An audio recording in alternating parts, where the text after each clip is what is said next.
Namaku Rani. Usia 21 tahun. Mahasiswi jurusan komunikasi yang sedang sibuk-sibuknya menyusun tugas akhir. Tapi akhir pekan itu, aku memutuskan meninggalkan semua beban kuliah dan ikut dalam perjalanan yang sudah lama direncanakan, mendaki Gunung Gede. Bersamaku ada 5 orang lainnya, kekasihku Dimas, lalu pasangan teman kami, Sarah dan Raka, serta 2 orang sahabat Dimas, Jojo dan Didi.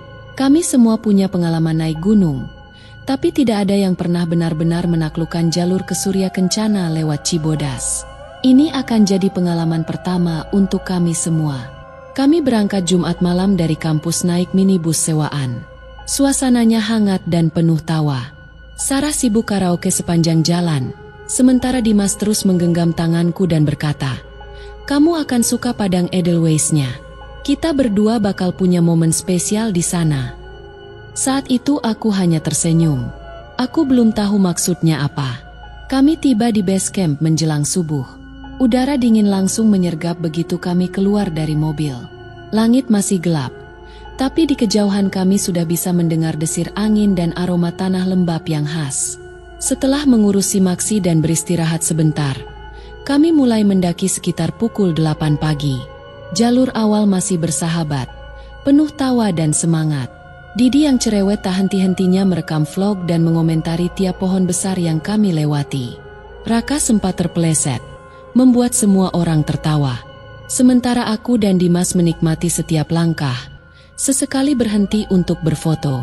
"Aku pengen kita kemah agak jauh dari yang lain nanti," bisik Dimas saat kami mulai melewati jalur air panas. "Biar bisa berdua lebih tenang. Kamu mau, kan?" Aku menatapnya, ragu-ragu, tapi matanya berbinar seperti anak kecil yang sedang menantikan hadiah. Aku mengangguk pelan. Siang menjelang sore, kami sampai di pos kandang badak.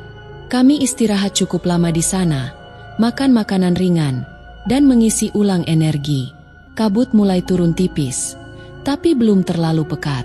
"Kalau kita kuat, bisa sampai Surya Kencana sebelum malam," kata Jojo sambil mengikat ulang sepatunya. Perjalanan dari kandang badak ke Surya Kencana tak seindah jalur sebelumnya. Tanjakan demi tanjakan menguras tenaga.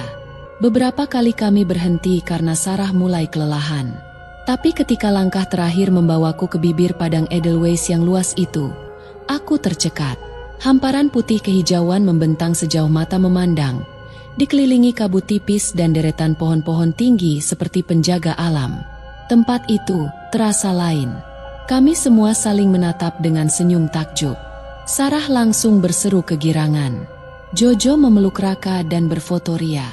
Dimas menggenggam tanganku dan berkata lirih, "Selamat datang di surga yang ada di bumi, Ran." Aku mengangguk, tapi dalam diam, entah kenapa, dadaku terasa sedikit berat.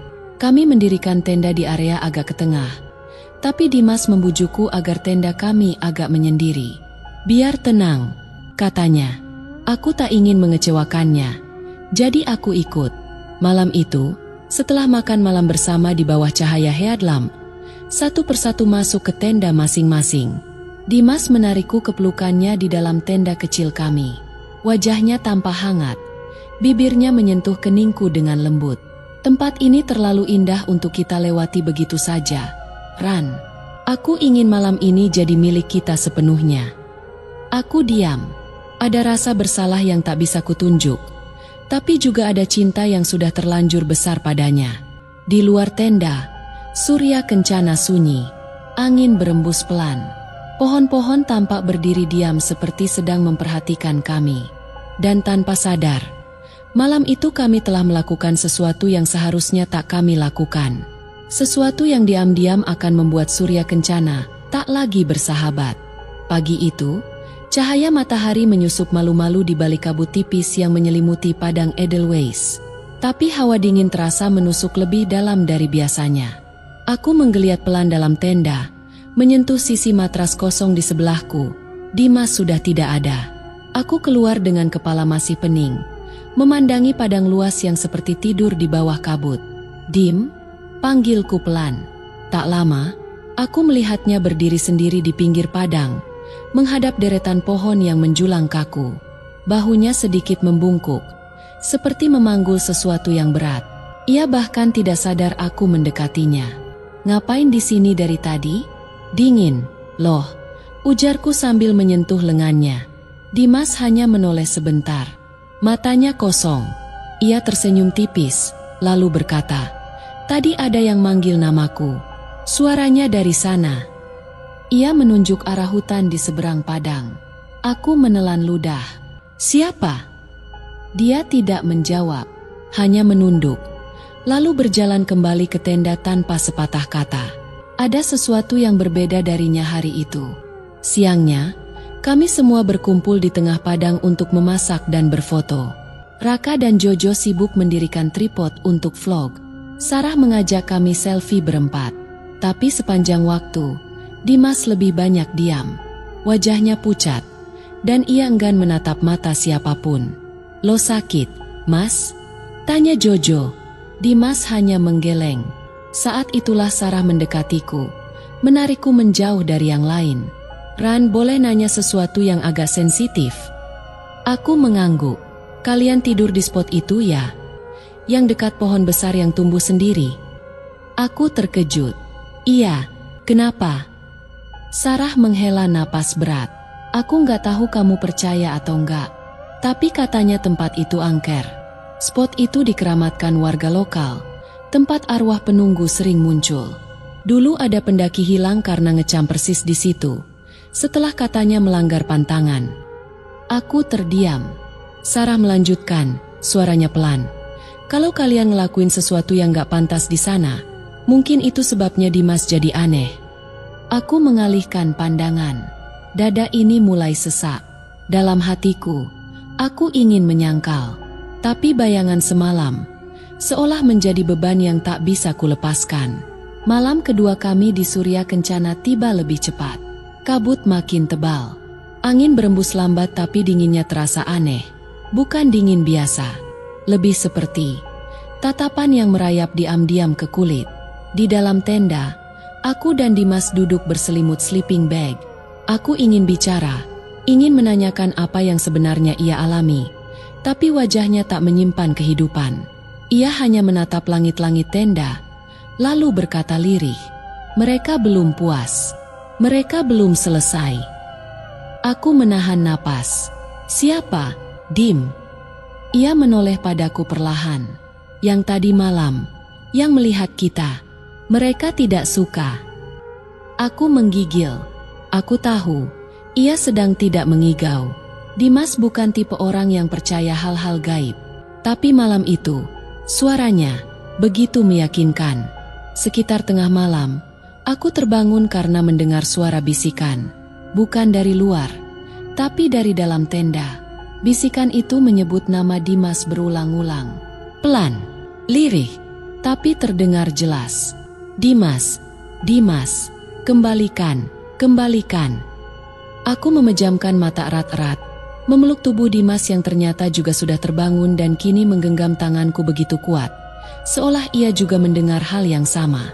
Malam terasa tak berujung, dan untuk pertama kalinya dalam hidupku, aku merasa benar-benar tidak diinginkan oleh tempat yang sedang kuinjak.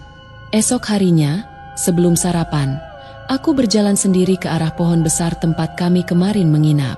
Aku ingin tahu, ingin melihat apakah memang ada sesuatu yang aneh. Dan di sana, kulihat tanah di sekelilingnya seperti terbakar ringan, kering dan gelap, seolah tempat itu menolak kehadiran siapapun. Di bawah pohon, kulihat sesuatu yang tak ada semalam. Seikat bunga edelweiss yang sudah layu, dan batu kecil berbentuk segitiga yang menghadap ke arah matahari terbit. Saat aku mencoba menyentuh batu itu, seketika udara di sekelilingku berubah. Tak ada suara angin, tak ada suara burung. Hanya ada satu suara kecil yang berbisik dari arah belakangku. Suara perempuan, pelan dan serak. "Kau sudah mengambil yang bukan milikmu." Aku sontak menoleh. Tidak ada siapapun di belakangku. Angin mendadak bertiup kencang. Ranting-ranting kecil dari pohon besar itu berderak pelan seperti berbisik satu sama lain. Aku berdiri terpaku. Dada bergemuruh hebat.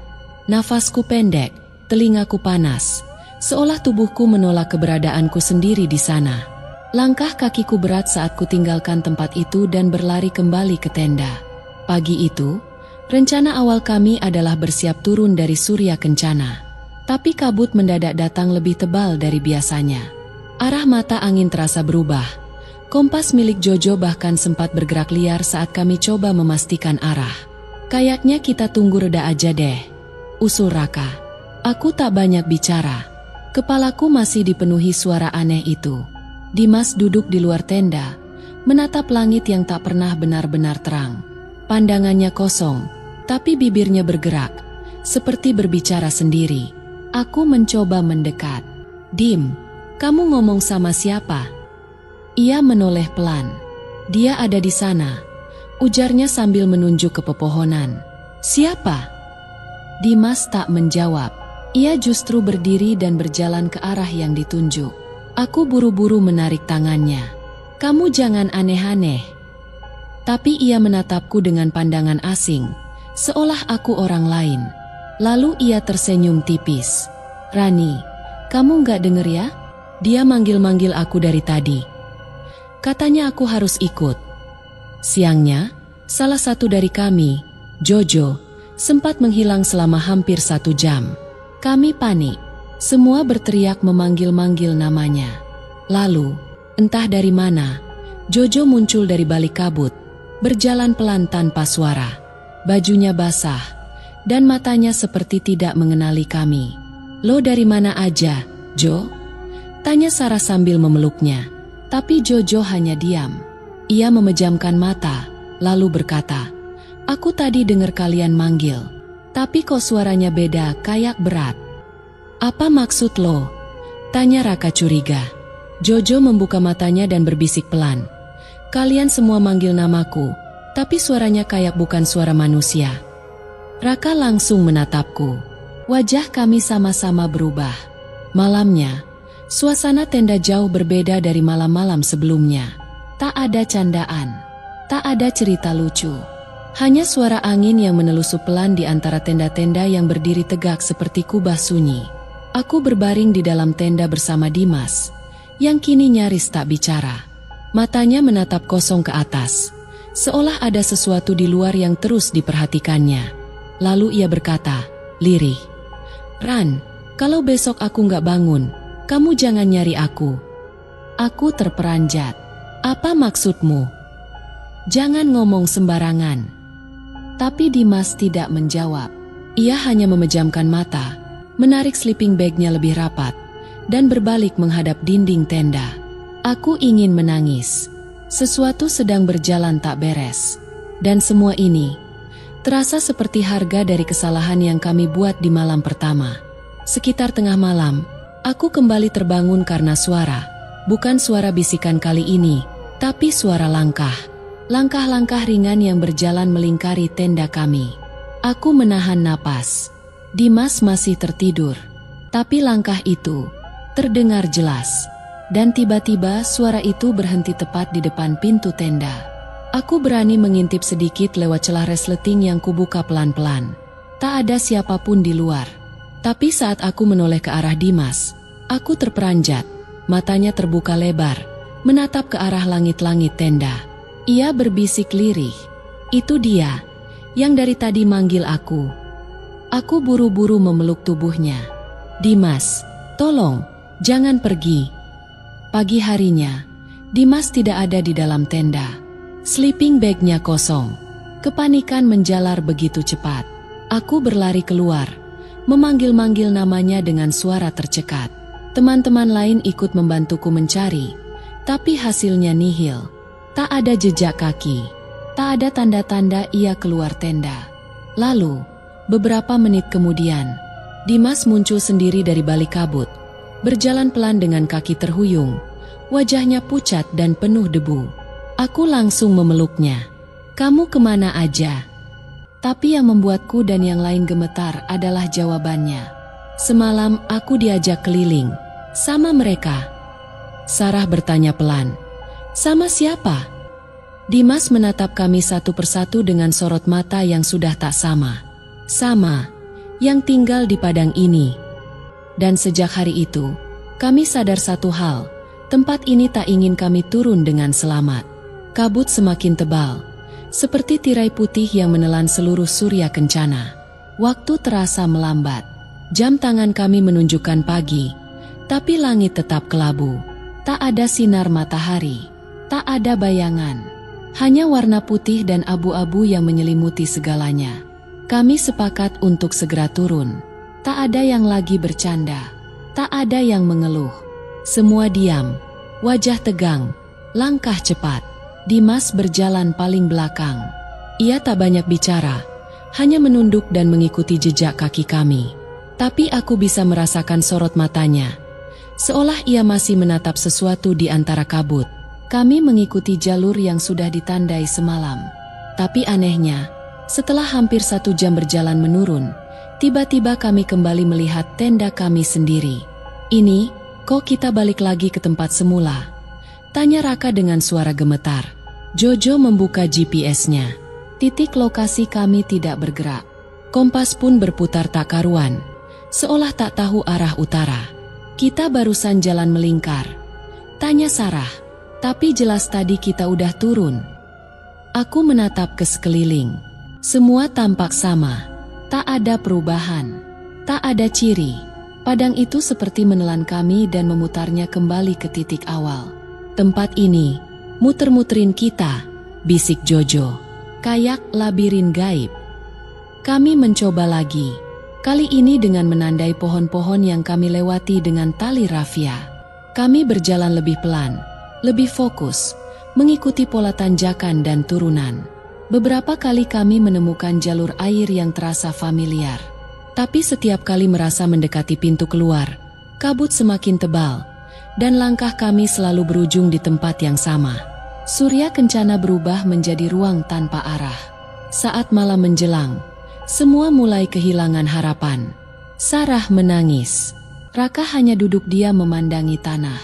Jojo berusaha mengontak sinyal, tapi ponselnya hanya menampilkan layar kosong. Sementara itu, Dimas duduk menyendiri di dekat pohon besar.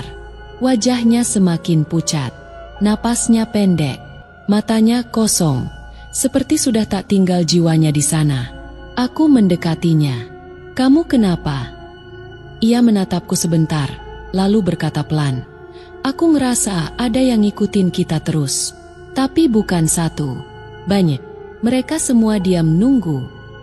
"Nunggu apa?" tanyaku pelan. Ia menunduk. "Nunggu aku sendirian." Malam itu, kami tidur dengan perasaan tak karuan. Tenda bergetar pelan saat angin menari di luar. Tapi ada sesuatu yang lebih mengganggu dari angin. Suara langkah. Langkah yang tak pernah benar-benar jauh. Langkah yang selalu kembali. Di dalam tenda, aku memeluk Dimas erat. Ia menggigil. Tapi bukan karena dingin, melainkan karena rasa takut yang tak bisa ia jelaskan. Ia terus menggumam pelan dalam tidurnya. Sebuah kalimat yang sama berulang-ulang. "Aku harus balikin. Aku harus balikin."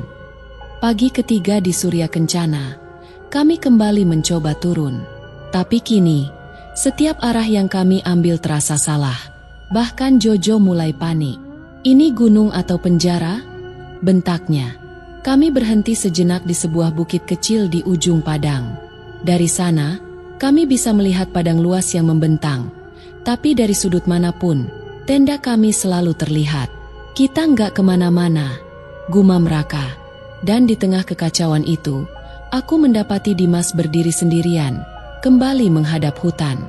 "Dimas," seruku, berlari mendekatinya. Ia menoleh, kali ini dengan wajah yang asing. Matanya merah, tubuhnya lemas, dan kulitnya dingin seperti batu. Ia berbisik, "Aku capek, Ran. Mereka mau aku ikut, biar kalian bisa keluar." Aku menahan air mata. "Enggak, kita keluar sama-sama." Tapi ia menggeleng pelan. "Malam itu, kita udah ngelakuin yang gak seharusnya.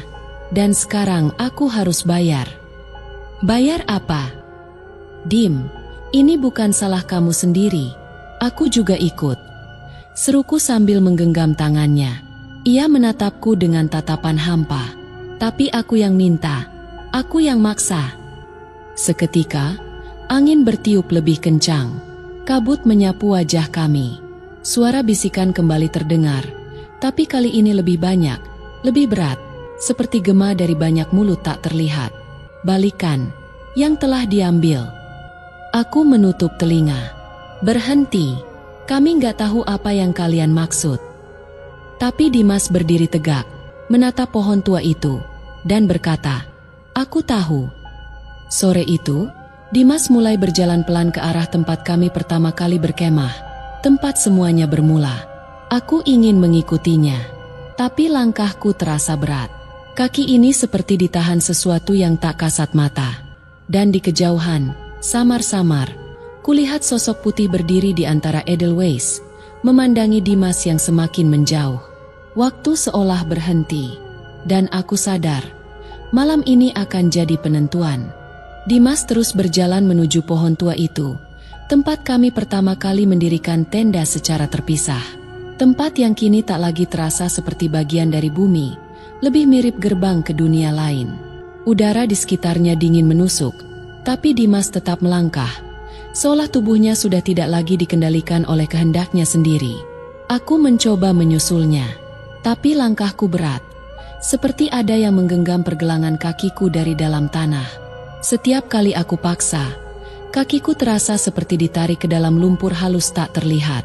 Aku nyaris terjatuh, sebelum akhirnya Raka dan Jojo menarik tubuhku kembali. "Rani, jangan dekati tempat itu. Bahaya," seru Raka. "Aku harus nyusul dia. Aku harus hentikan dia," teriakku sambil meronta. Tapi Jojo menggeleng. "Lihat baik-baik, dia nggak sendirian." Aku membeku. Dari kejauhan, samar di balik kabut, terlihat bayangan putih keabuan berjalan di samping Dimas. Tingginya seperti manusia, tapi bentuk tubuhnya kabur, seperti asap padat. Langkahnya tidak menyentuh tanah, dan ia menoleh ke arah kami. Aku bisa merasakannya meski tak melihat jelas. Sosok itu menatapku. Malam menjelang dengan cepat. Langit tak menunjukkan perubahan warna. Sepanjang hari tetap kelabu dan beku. Kami semua kembali ke tenda. Tapi suasananya mencekam. Tak ada yang bicara. Sarah duduk memeluk lutut. Wajahnya pucat. Raka berkali-kali mencoba menyalakan radio komunikasi. Tapi hanya suara statis yang terdengar. Aku sendiri duduk diam dalam tenda, memandangi sleeping bag Dimas yang masih tergeletak kosong di sebelahku. Udara di dalam terasa lebih dingin dari biasanya. Bahkan napasku sendiri membentuk uap putih. Padahal ini belum waktunya embun turun. Tiba-tiba, tenda kami terguncang pelan. Aku diam. Semua diam. Guncangan kecil itu tak berhenti, bergeser perlahan seolah ada yang mengelilingi tenda. Lalu, suara langkah itu datang lagi. Pelan, teratur, mengitari tenda kami. Aku menggenggam erat senter dan mencoba menenangkan diri. Tapi kemudian, suara itu berhenti tepat di depan pintu tenda kami. Dan sesuatu menggores permukaan luar tenda. Perlahan, seperti kuku panjang yang diseret lembut. Aku memberanikan diri mengintip celah kecil di resleting tenda. Gelap, tak ada yang terlihat. Tapi, senterku tiba-tiba mati. Dan dalam kegelapan itu, aku mendengar sesuatu dari dalam telingaku sendiri. Suara serak yang menyebut namaku. "Rani." Aku menutup celah resleting itu buru-buru dan membungkus tubuhku dengan sleeping bag. Memejamkan mata sambil berdoa dalam hati. Di luar sana, suara langkah menjauh. Tapi tak hilang. Ia hanya menunggu. Keesokan paginya, Dimas belum kembali. Kami semua sepakat untuk kembali mencari. Tapi kondisi kabut makin tak masuk akal. Kami berjalan ke arah berbeda dari kemarin, tapi kembali lagi ke posisi awal. Padang ini bukan hanya kabur oleh kabut, tapi juga oleh waktu. Aku nekat menuju pohon tua itu seorang diri. Kali ini, langkahku entah kenapa terasa ringan, seolah diizinkan lewat. Dan di sana, aku melihat sesuatu yang membuat lututku lemas. Di bawah pohon itu, tepat di tempat kami dulu berkemah, terdapat 3 batu berjejer rapi, masing-masing berbentuk seperti segitiga kecil. Di depan masing-masing batu, ada bekas abu hitam, dan bunga Edelweiss layu. Dan di samping salah satu batu itu, ada jejak kaki milik Dimas. Aku menyentuh batu itu pelan. Rasanya dingin sekali, seperti es yang sudah lama membatu. Dan saat tanganku menyentuh tanah di depannya, aku mendengar lagi suara itu, lebih jelas dari sebelumnya.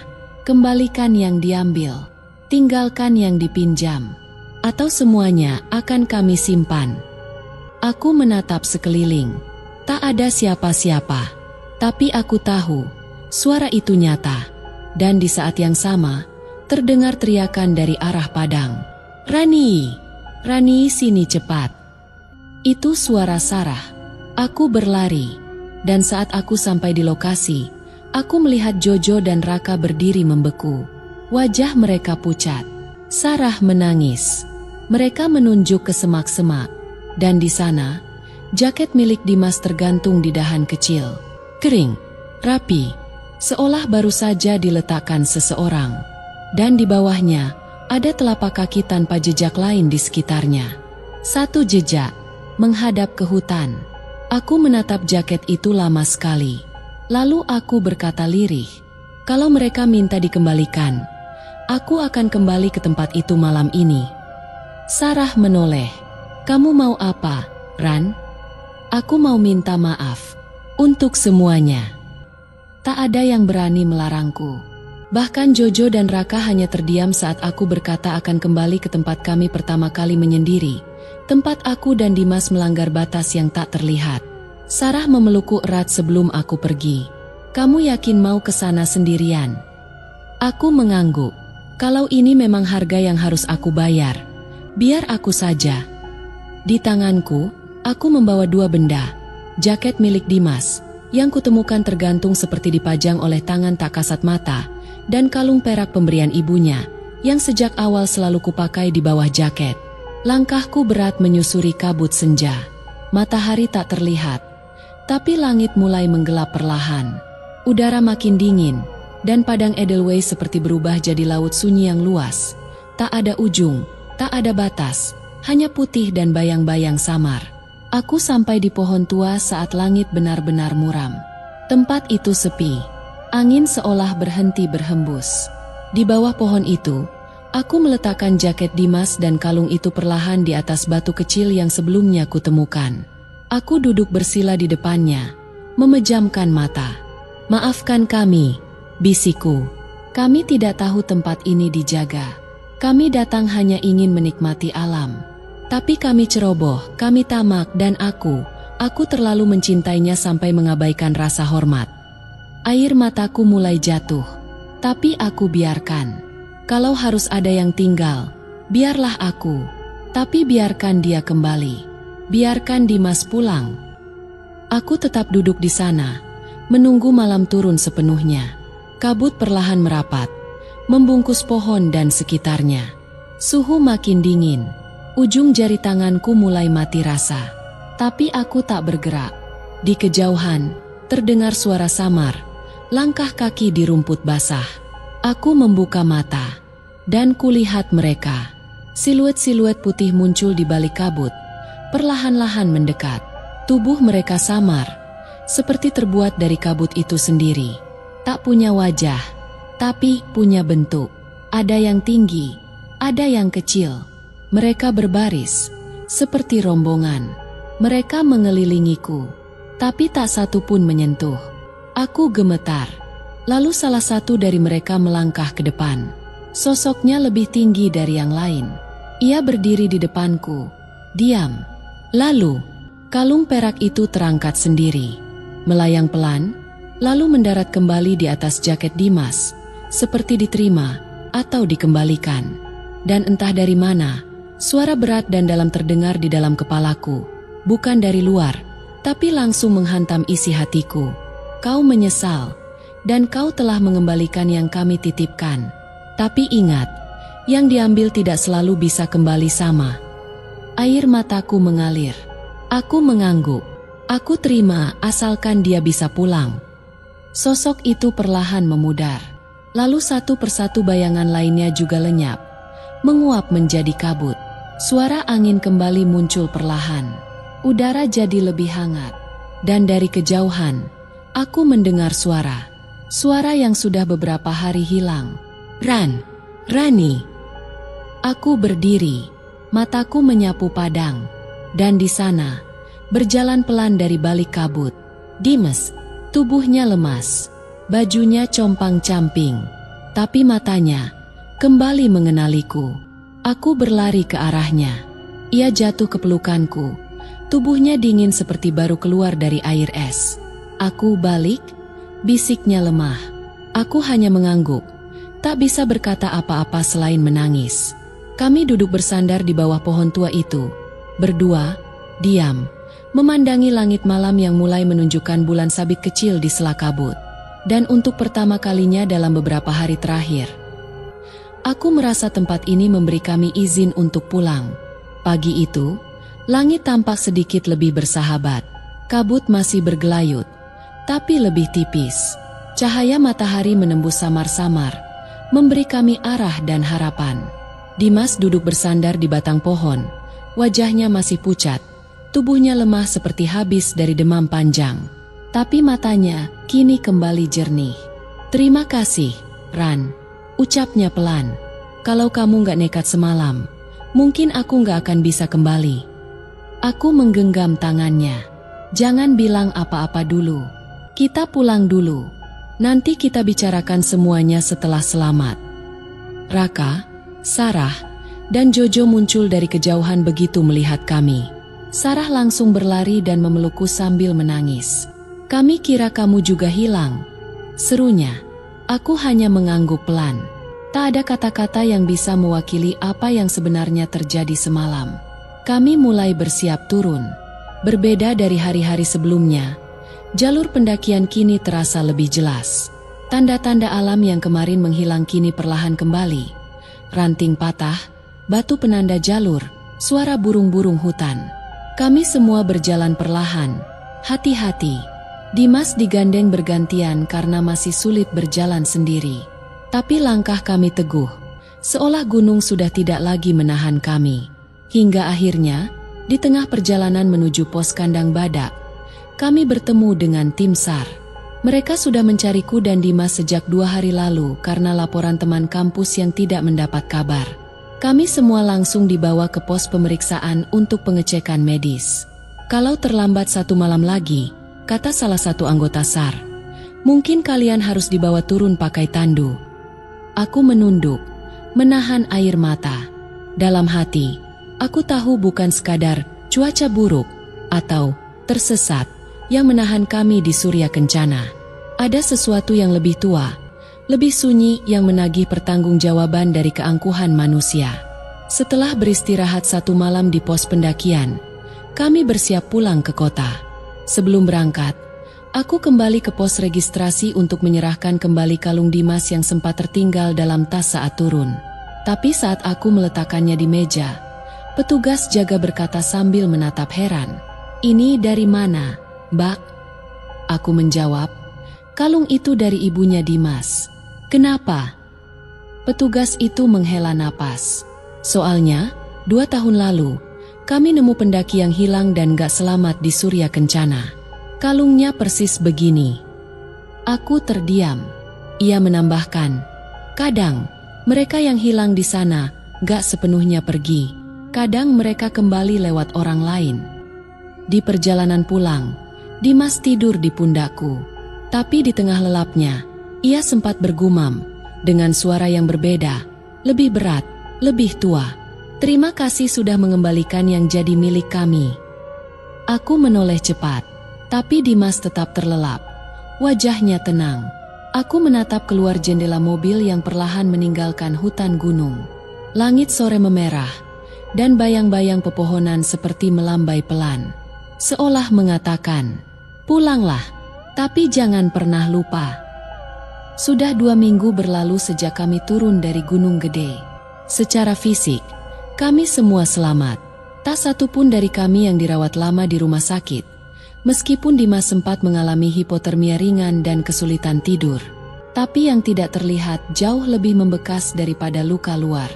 Aku masih sering terbangun di malam hari dengan napas tersengal, mimpi yang sama terus datang. Kabut putih, pohon tua, dan sosok-sosok bisu yang mengelilingi kami. Di mimpi itu, suara serak selalu berbisik di telingaku. Bukan tentang dosanya, tapi tentang kesombongan kalian. Suatu sore, aku dan Dimas duduk berdua di taman kampus, menatap langit jingga.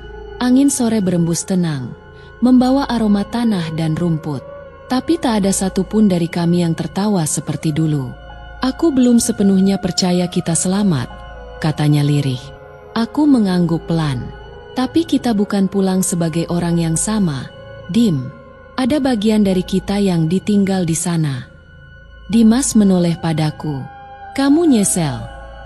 Aku tak langsung menjawab. Kupandangi wajahnya yang kini lebih kurus, matanya lebih dalam. Sorotnya tak lagi penuh gairah seperti dulu. Bukan nyesel karena kita pernah saling mencintai, jawabku. Tapi aku nyesel karena kita egois. Kita mencintai dengan lupa menghormati. Dimas mengangguk perlahan. Ia tahu maksudku. Kami sama-sama tahu, malam itu, di tengah padang Edelweiss yang indah, kami telah merenggut hak yang bukan milik kami. Bukan hanya melanggar adat, tapi meremehkan tempat yang sejak lama dijaga oleh kekuatan yang tak kasat mata. Beberapa hari kemudian, aku menulis surat yang tak akan pernah kukirim. Surat itu kutinggalkan di base camp pendakian saat kami berkunjung lagi, hanya untuk membungkuk hormat di kaki Gunung Gede. Di surat itu, kutulis, kepada penjaga Surya Kencana, maafkan kami yang datang tanpa sopan, yang mendirikan tenda tanpa izin pada semesta, yang tertawa di tanah suci, dan mengira keindahan bisa kami miliki seenaknya. Kami tak akan kembali, tapi kami akan terus membawa pelajaran dari tempat itu, bahwa alam bukan tempat pelarian semata, tapi rumah bagi yang tak kasat mata. Terima kasih telah memulangkan kami. Kami berjanji akan menjaga cerita ini, agar tak ada yang mengulang kesalahan yang sama. Kini, setiap kali aku melihat foto-foto lama kami di Surya Kencana, aku tidak melihat kenangan bahagia. Aku melihat peringatan. Di antara senyum kami, ada bayangan kabut. Di balik kamera, ada mata yang menyaksikan. Dan setiap kali mendengar orang merencanakan pendakian, aku tak pernah melarang, tapi aku selalu berpesan. Nikmati alam, cintai alam, tapi jangan pernah merasa memilikinya. Karena sekali kau langgar batas yang tak terlihat, bisa jadi yang kau ajak pulang bukan hanya temanmu,